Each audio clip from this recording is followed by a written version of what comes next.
Tunggu Bu, lagi loading Bu. Oke.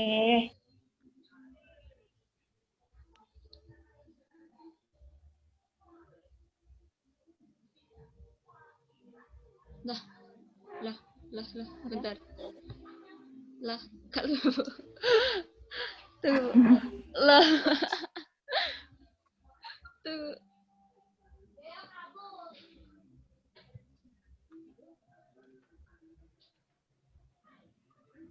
Nah.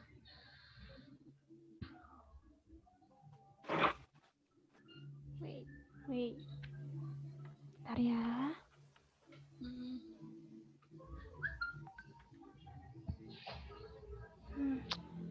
Nggak mau pula. Sudah masuk itunya, slide-nya? Udah.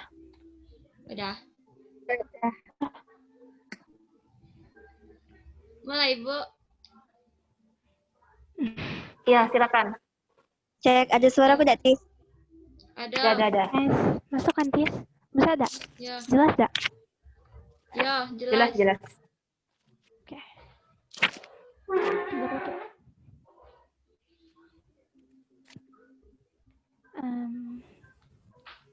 Selamat pagi dan salam sejahtera untuk kita semua.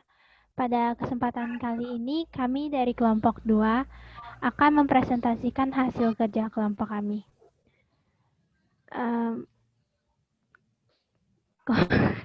Kelompok kami terdiri dari Angela Veronica, Beliana Cahaya, yaitu saya sendiri, David Timotius, Margareta Rosalinda, Yohana Tiska, dan Brigita Julieta. Bener kan? Hah? Iya kan?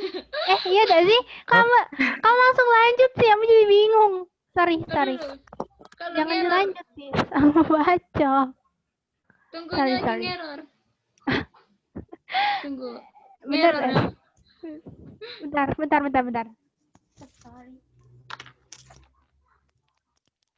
Kalau Bu ngeror lagi Bu. Oke. Nah, Kok repot nggak bisa. nih? Maafkan.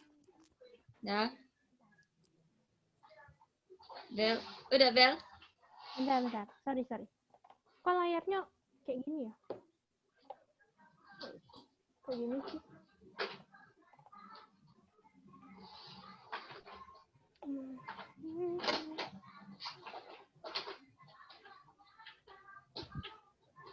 Kenapa layarnya kayak gini?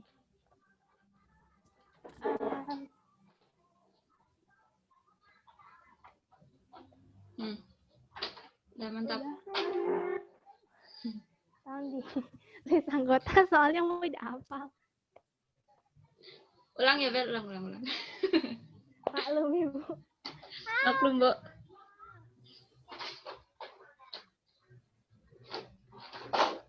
Lupa sih. Maklum Bu, hujan Bu. Udah? Ya, mulai. Yuk.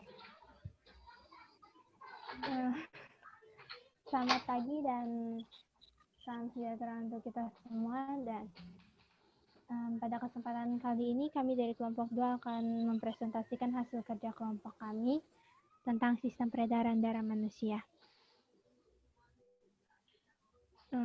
Kelompok kami terdiri dari Angela Veronica, Beliana Cahaya, yaitu saya sendiri, David Timotius, Laurentius Tika, Margareta Rosalinda, dan Yohana Tiska. Apabila di akhir presentasi nanti terdapat pertanyaan, dimohon untuk menyebutkan slide-nya. Terima kasih dan akan dilanjutkan oleh Margareta Rosalinda.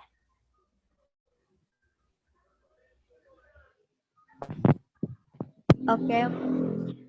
Yang pertama kita akan membahas sistem peredaran darah besar.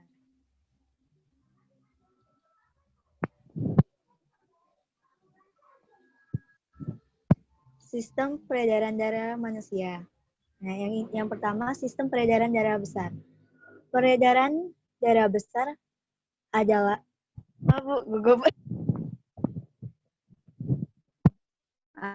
sistem peredaran darah besar. Peredaran darah besar Dimulai ketika darah yang menggunakan oksigen atau O2 dipompa oleh bilik kiri menuju ke seluruh tubuh melalui aorta, sedangkan darah dari tubuh yang sudah tidak mengandung oksigen atau mengandung CO2 akan dikembalikan ke serabi kanan. Hal ini dilakukan oleh vena cava inferior atau tubuh bagian bawah dan vena cava superior atau tubuh bagian atas. Sederhananya, sistem peredaran darah besar ini adalah jantung atau bilik kiri, aorta, pembuluh nadi, pembuluh kapiler, pembuluh balik jantung, atau serabi kanan. Gambar di samping dapat dilihat lebih jelasnya lagi. Selanjutnya akan dibahas oleh Dika.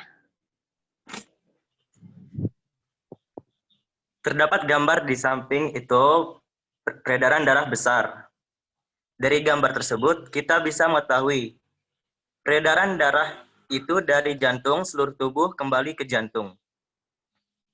Dari peredaran darah besar, terdapat dua warna, yaitu merah dan biru.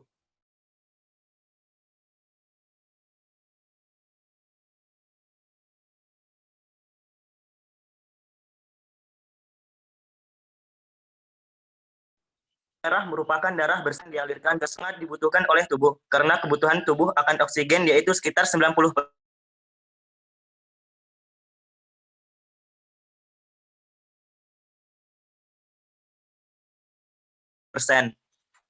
Jika saja yang merupakan darah kotor yang sudah beredar ke seluruh tubuh dan membawa karbon dioksida. Darah kotor ini akan dibawa ke paru-paru, dan di paru-paru, karbon dioksida ditukar dengan oksigen saat kita bernapas. Lalu, disebut juga di gambar, di bagian warna merah merupakan tekanan paling tinggi. Artinya, di bagian ini, bilik kiri bertugas untuk mempompa darah kotor darah keluar dari jantung.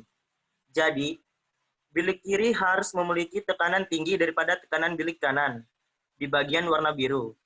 Karena bilik kiri harus mempompa darah ke seluruh tubuh, sedangkan bilik kanan hanya memompa ke paru-paru.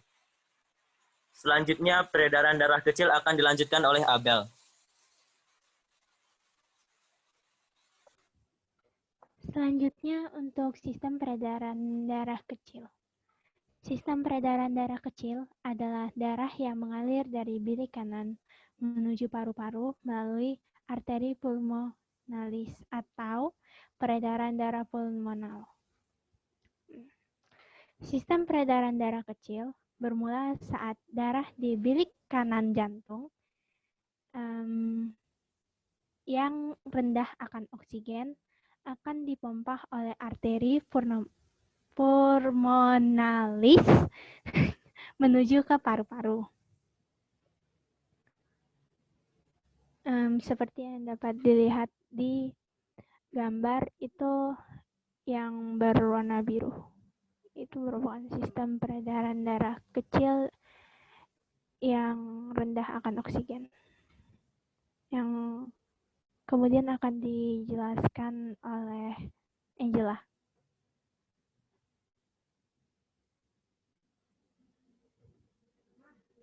Arteri pulmonalis adalah pembuluh darah yang bertugas membawa darah ke paru-paru. Pada peredaran sistem darah kecil ini, karbon dioksida yang ada dalam darah dilepaskan ke saluran paru, dan akan keluar saat kita membuang nafas.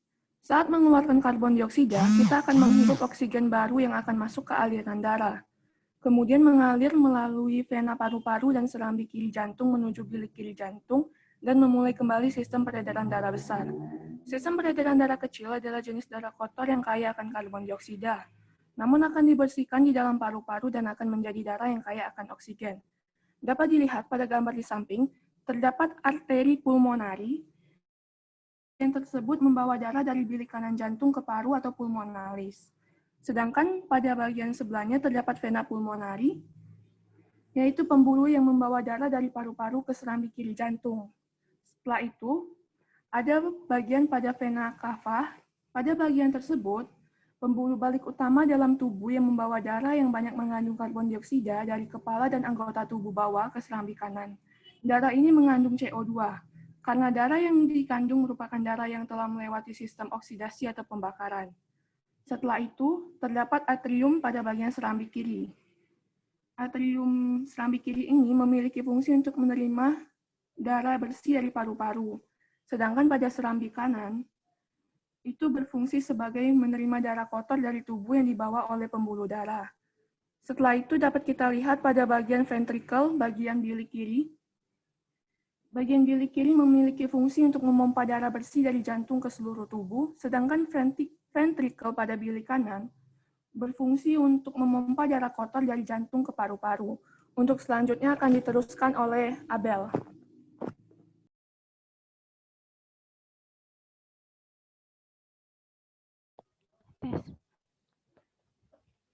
Jadi, secara sederhana, perjalanan peredaran darah kecil ini adalah dari jantung ke bilik kanan, menuju ke pembuluh nadi paru-paru, kemudian ke paru-paru, lalu ke pembuluh balik paru-paru, kembali ke jantung, dan masuk ke serambi kiri. Darah dari sistem peredaran darah kecil adalah jenis darah kotor yang kaya akan karbon dioksida, bukan oksigen. Darah kotor ini akan dibersihkan dalam paru-paru untuk setelahnya menjadi darah yang kaya akan oksigen. Darah kotor akan dialirkan ke bilik kiri jantung melalui vena paru-paru atau pulmonalis.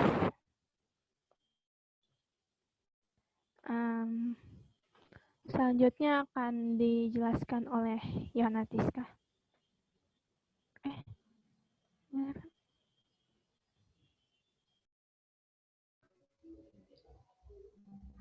Tes, dengarkan.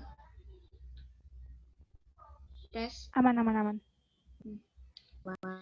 Jadi, kita masuk ke kelainan dan penyakit pada sistem peredaran darah. Penyakit dan kelainannya yang pada jantung. Yang satu, itu ada angina. Angina pectoris adalah nyeri dada akibat penyakit jantung koroner. Siapa sih di sini yang ngira kalau angina itu gara-gara masuk angin?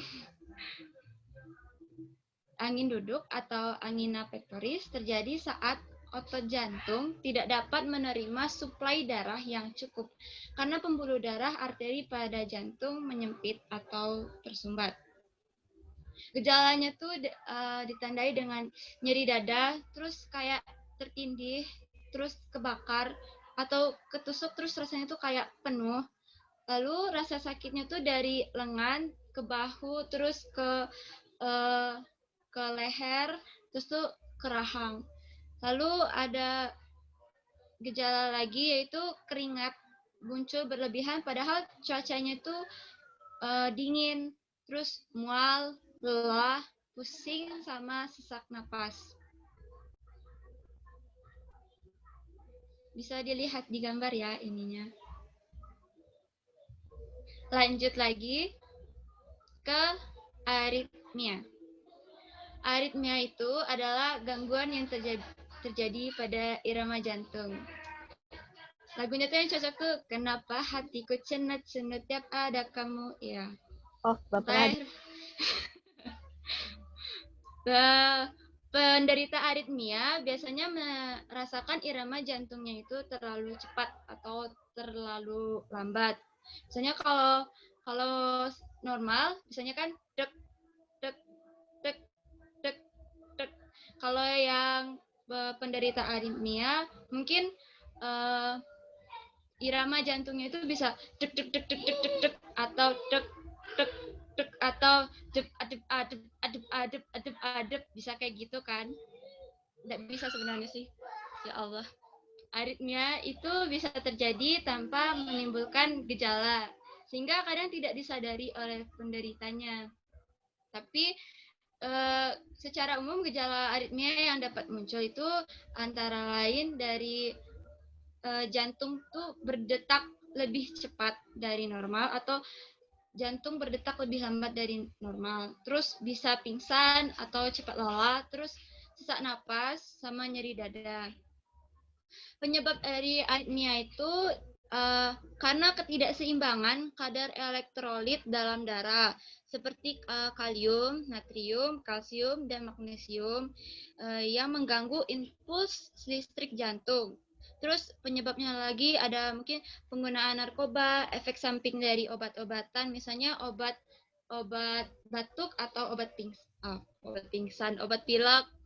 Lalu ada alkohol, mungkin orang yang sering minum kafein, misalnya kopi atau ngerokok, terus penderita diabetes atau hipertensi, terus karena penyempitan pembuluh darah, arteri jantung, serangan jantung, lalu ada kelainan pada katup jantung, gagal jantung, sama kerusakan jantung lainnya.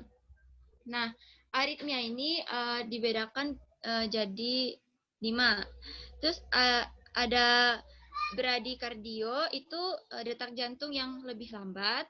Terus ada yang tidak teratur lebih lambat, itu menyebabkan pingsan, itu ada blok jantung.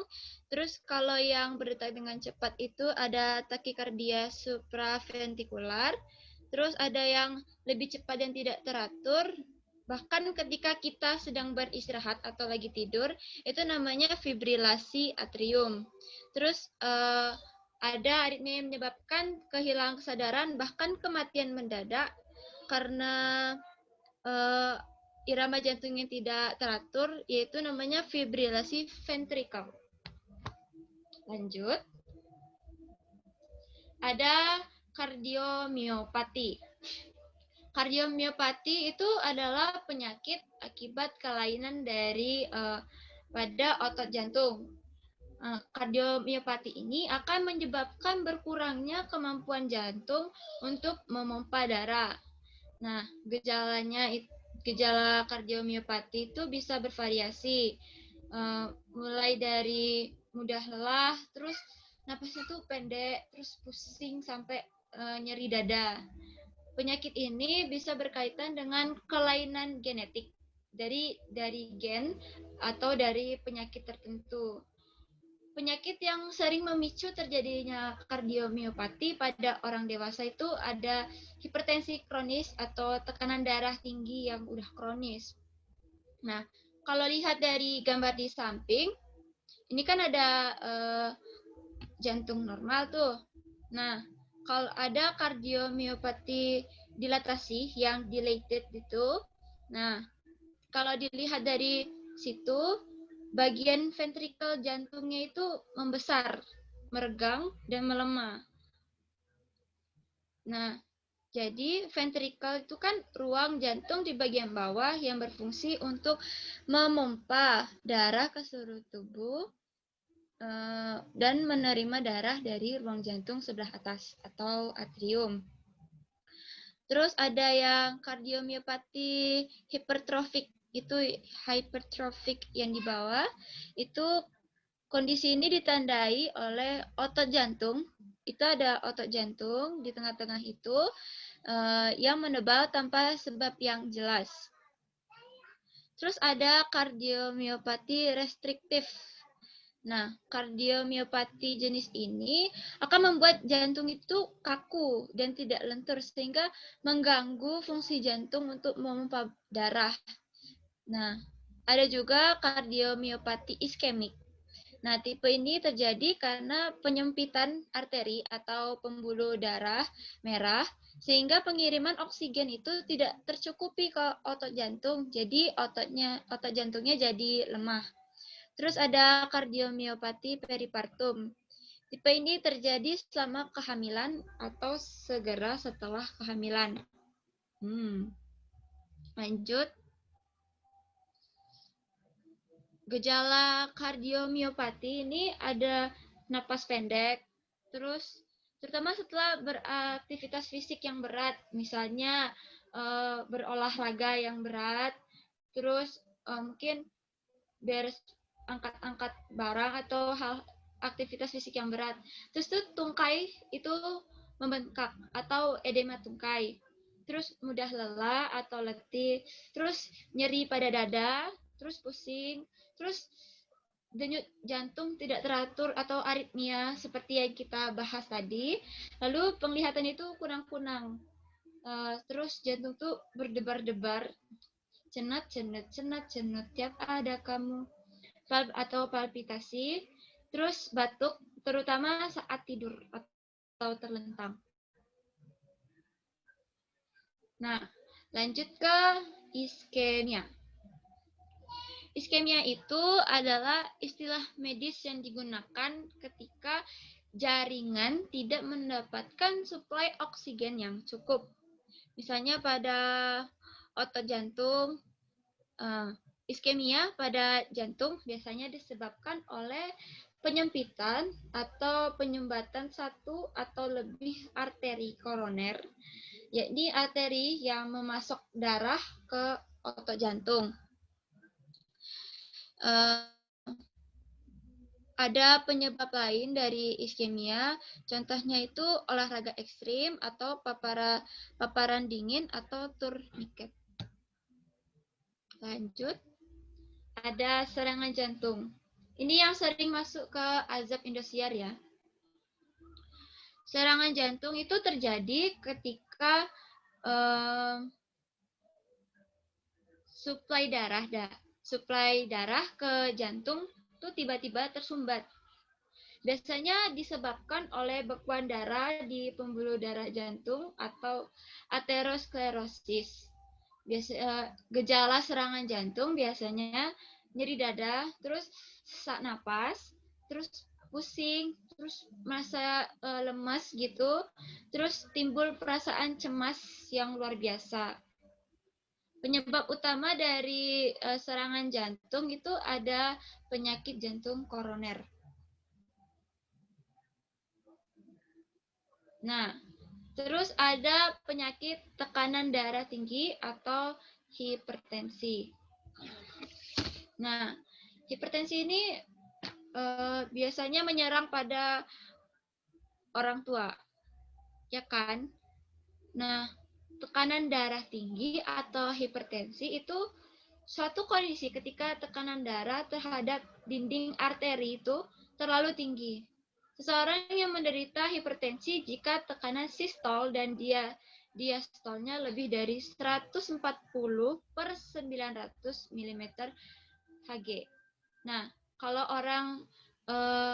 orang normal itu biasanya 100 per 80 atau 70. Biasanya sekarang sering tensi darah kan. Jadi kalau tekanannya terlalu tinggi dapat menyebabkan pembuluh darah itu pecah. Nah, hipertensi biasanya tidak bergejala, namun bisa muncul gejala berupa kepala yang sakit, terus mimisan, terus sesak napas dan pusing. Nah, seiring berjalannya waktu, lama-lama tekanan diri yang tidak diobati dapat merusak pembuluh darah dan organ tertentu seperti jantung, otak, dan ginjal.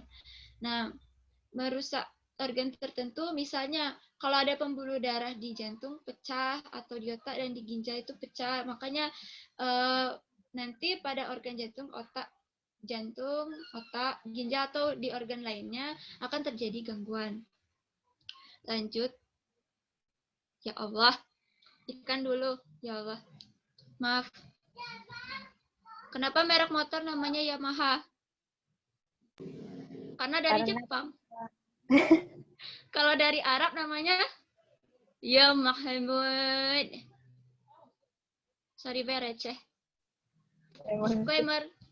Konten ini hanya untuk hiburan, tidak bermaksud untuk menghujat atau mencemooh.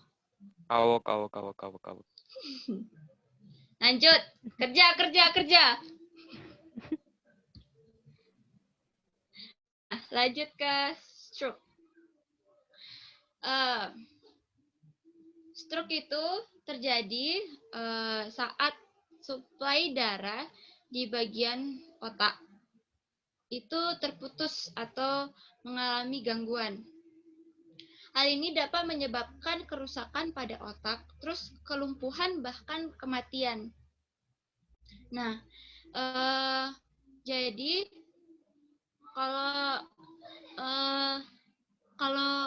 Mbak Tiska kan pernah stroke.